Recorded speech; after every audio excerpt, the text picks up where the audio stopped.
musatuope takupezani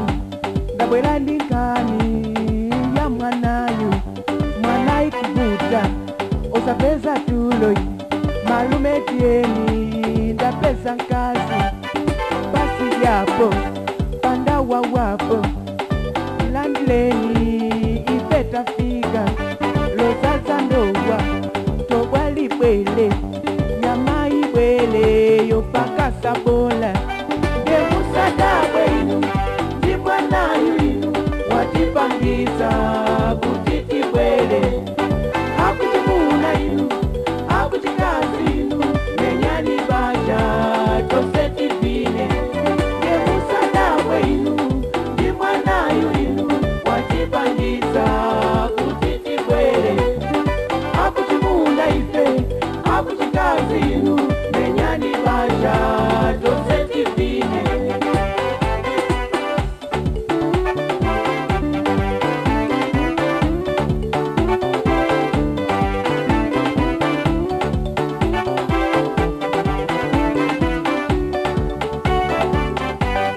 kasungwana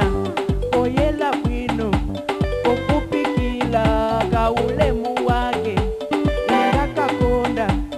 isangalale iwe watuyu kakisungile usakazuze watungo yelawi alibejipela kamsunge bwino ulemu wake isakasile kalidwe lako ndila bwinodi nde musadabwe inu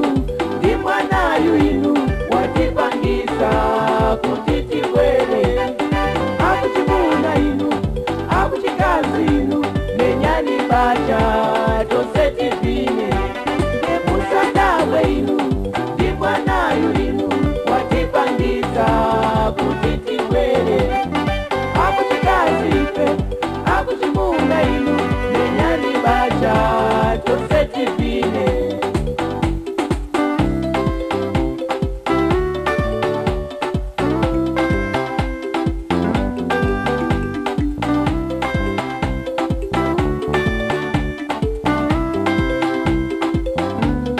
musatuope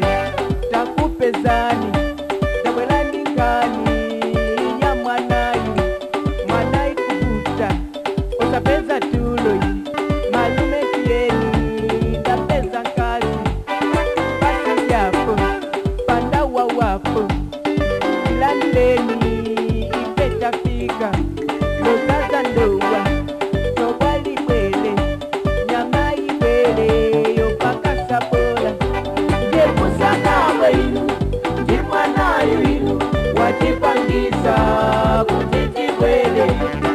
akutimuna inu akutikazi inu menyani baja tose tivine nge musadabwe inu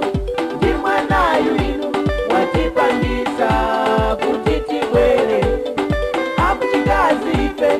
akutimuna inu menyani baja tose tivine Noah, teka, Noah, konda, apo, mwalimu, naboda, aha, check,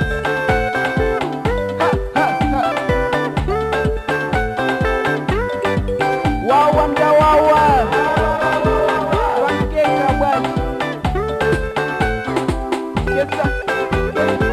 konda check check check check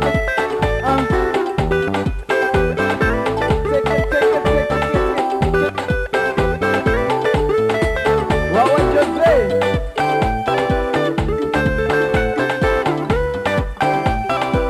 wawa nda wawa mwalimu pakonda hapo bwana cheza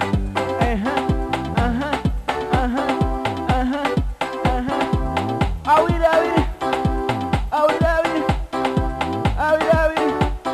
alimwana girisa cheza